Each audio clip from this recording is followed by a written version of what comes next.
Point का 13.1 का कितना नंबर क्वेश्चन पढ़ेंगे? 7 नंबर क्वेश्चन पढ़ेंगे और पढ़ के उसको समझेंगे और समझ के तब बनाएंगे। ठीक है, इसमें देखो करेक्ट, कोई तंबू एक बेलन के आकार का है। अब सबसे पहले समझा दिया कि कौन सा फिगर है, बेलन। फिगर का नाम क्या आ जाएगा? बेलन। जिसके ऊपर या जिस पर एक शंकु अध्यारोपित है। हाँ, जिसके ऊपर क्या अध्यारोपित है? शंकु। तो कह रहे कि सबसे पहले एक बेलन है और बेलन के ऊपर एक क्या बना है? शंकु। यदि बेलनाकार भाग की ऊंचाई और व्यास क्रमशः 2.1 मीटर और 4 मीटर है, दिख रहा है किताब में इतना लिखा है, तथा शंकु की तिर्यक ऊंचाई 2.8 मीटर है, तो इस तंबू को बनाने में प्रयुक्त कैनवास का क्षेत्रफल ज्ञात कीजिए। साथ ही 500 रुपया प्रति मीटर स्क्वायर की दर से इसमें प्रयुक्त कैनवास की लागत ज्ञात कीजिए। करे कि ध्यान दीजिए कि तंबू के आधार को कैनवास से नहीं ढका जाता है। अब हम लोग ठीक से फिगर को पहले समझेंगे। कोई तंबू एक बेलन के आकार का है, तो आओ इधर हम साइड में बनाते हैं। तो कोई तंबू है और वो किस आकार का है? बेलन के आकार का है। ठीक है, सपोज दैट मान लो ये क्या है, सपोज दैट मान लेना ये आपका क्या है, ये फिगर बताओ तो क्या है? ये बताओ बेलन है कि शंकु है? क्या है? बेलन। किसका फिगर बन गया? बेलन का। और इस पे एक शंकु अध्यारोपित है। तो आओ एक शंकु देखो, फिगर आप लोग सही से बनाइएगा, हमारा यहाँ टेढ़ हो गया थोड़ा। ठीक है, आप लोग इस फिगर को सही से बनाइएगा। तो ये हो गया कौन सी? बेलन, और बेलन पर अध्यारोपित हो गया शंकु। तो ये हो गया, और मान के चलिए क्या? शंकु बन गया। ये बेलन हो गया और ये क्या हो गया? शंकु। ठीक है, अब क्या क्या दिया है इस बात को समझिए। यदि बेलनाकार भाग की ऊंचाई और व्यास, अब देखो ध्यान से, ये यहां से लेकर के और यहां तक किसकी ऊंचाई बोलेंगे हम लोग? बेलन की। तो बेलन की ये ऊंचाई है और ये दिया कितना है? 2.1 मीटर। 2.1 मीटर। ठीक है, 2.1 मीटर किसकी ऊंचाई है? हाँ, बेलनाकार भाग की ऊंचाई है 2.1 मीटर। अब ध्यान से देखो, और व्यास, तो बताओ यही ना बेलन का व्यास होगा, ये किसका व्यास होगा? तो इसका जो व्यास दिया है, मतलब डी दिया है, वो कितना दिया है? 4 मीटर। ठीक है, अब जब ये बेलन का व्यास हुआ तो ये भी तो बेलन का व्यास है ना, है? समझ में आ रहा है? देख रहा है?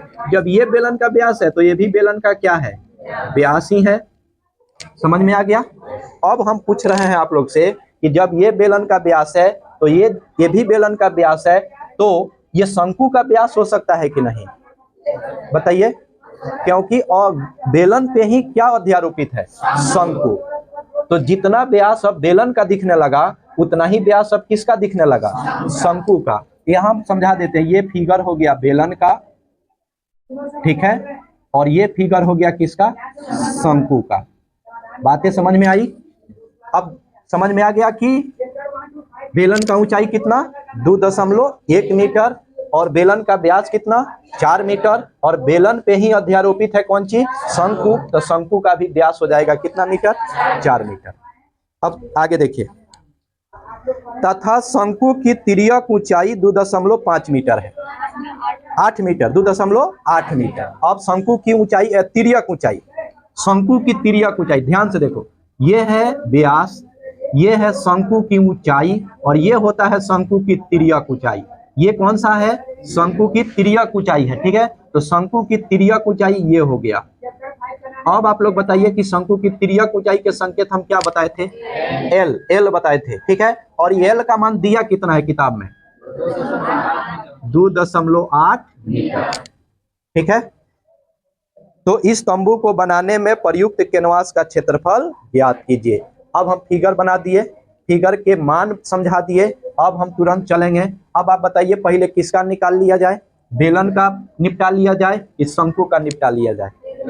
बेलन का। ठीक है, तो चलते हैं बेलन से। तो हम लिखेंगे यहाँ कि चूंकि दिया गया है।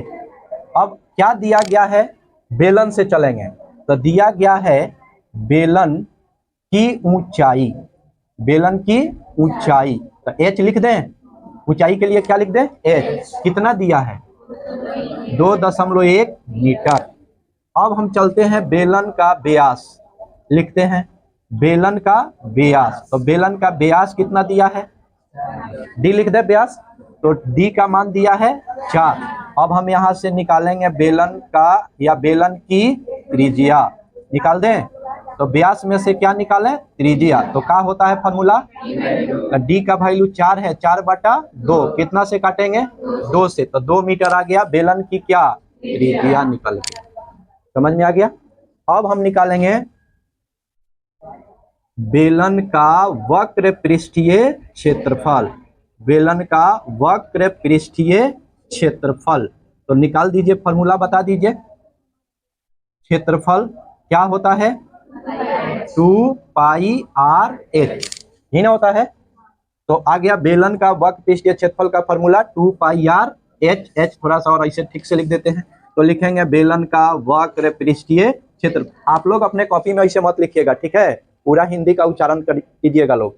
अब देखिए 2 गुण है पाई के मान, और फिर त्रिज्या कितना रखें 2, और h कितना रखें h 2.1, फिर बेलन का वक्र पृष्ठीय क्षेत्रफल बराबर 2 गुने 22/7 गुने 2, इसका दशमलव बदल दो 21/10।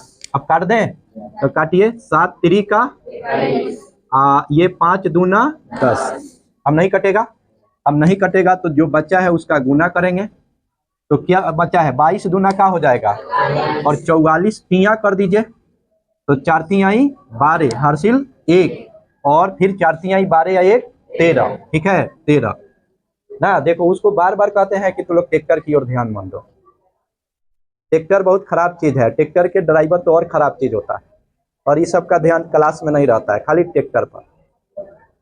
घर के लोग काहे के लिए भेजते हैं, पढ़ने के लिए ना जी, हैं ट्रैक्टर देखने के लिए। हम पढ़ा रहे हैं, मैथ समझा रहे हैं, ये सब ट्रैक्टर पर ध्यान दिए, पूरा लाइफ ट्रैक्टर हो जाएगा, ठीक है।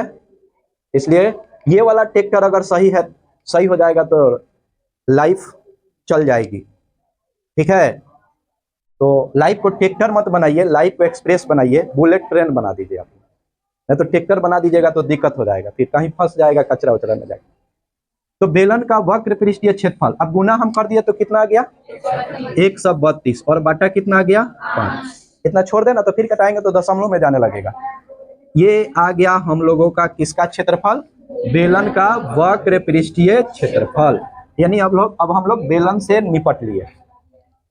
अब हम लोग चलेंगे कहाँ शंकु पर, तो यहाँ हम लिखेंगे कि पुनः दिया गया है, पुनः दिया गया है ना, तो पुनः में क्या दिया गया है, अब शंकु से संबंधित दिया गया है, तो अगर हम पुनः में लिखें कि शंकु का व्यास, तो शंकु का व्यास हम कितना लिख के जाएंगे, आप लोग बता दीजिए, अब 4 ही लिख के जाएंगे, तो 4 मीटर लिख दिया शंकु का व्यास। फिर यहाँ से हम लिखते हैं शंकु की त्रिज्या, तो शंकु की त्रिज्या अगर हम लिखेंगे तो हो जाएगा d/2, मतलब 4/2, और फिर कट के आएगा कितना 2 मीटर, फिर से आ गया किसकी त्रिज्या शंकु की, ठीक है।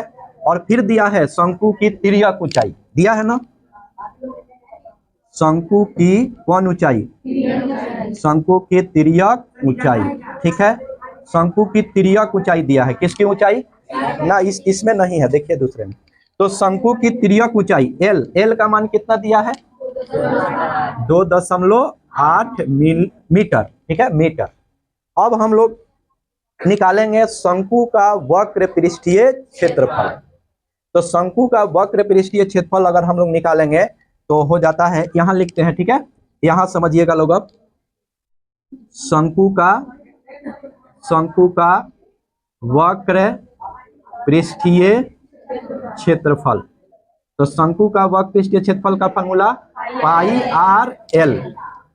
πr/l होता है। तो फिर से हम लिखते हैं शंकु का वक्र पृष्ठीय क्षेत्रफल, पाई के मान लिखेंगे 22/7 और त्रिज्या कितना ले लें 2, ठीक है, और एल कितना ले लें 2.8, तो 2.8 ले लिए। फिर से शंकु का वक्र पृष्ठीय क्षेत्रफल लिखते हैं, तो 22/7 और गुना 2 और इसका दशमलव बदल दीजिए, 28 बटा क्या हो जाएगा 10। अब डिवाइड कीजिए, 7 चौके 28, 5 दूनी के 10। अब नहीं कटेगा, ये कटेगा नहीं कटेगा। चलिए तो यहाँ हो जाएगा शंकु का वक्र पृष्ठीय क्षेत्रफल 22 चौका क्या होता है 88, ठीक है, तो 22 चौक लिख दीजिए 88, 88 बटा कितना लिख दीजिएगा 5 मीटर स्क्वायर। तो ये किसका क्षेत्रफल निकल के आ गया शंकु का। अब बताइए कि इसमें बेलन की संख्या कितना है, सिर्फ एक है, तो बेलन का वक्र पृष्ठीय क्षेत्रफल भी एक ही आएगा। शंकु कितना है इसमें, शंकु की संख्या कितना है एक ही है, तो फिर शंकु का वक्र पृष्ठीय क्षेत्रफल एक ही आएगा। अब हम क्या करेंगे कि दोनों आंसर को ऐड करेंगे, तो हम यहां से निकालेंगे। तुरंत लिखा है किताब में, देखिएगा कि तंबू को बनाने में प्रयुक्त कैनवास का क्षेत्रफल ज्ञात कीजिए। तो लिखेंगे यहां, अतः कैनवास का क्षेत्रफल बराबर बेलन का वक्र पृष्ठीय क्षेत्रफल और प्लस शंकु का वक्र पृष्ठीय क्षेत्रफल। तो बेलन का कितना आया है 132/5 प्लस शंकु का कितना आया है 88/5 आया है। अब दोनों को जोड़िए आप लोग, एलसीएम निकल के कितना आएगा 5 आ जाएगा।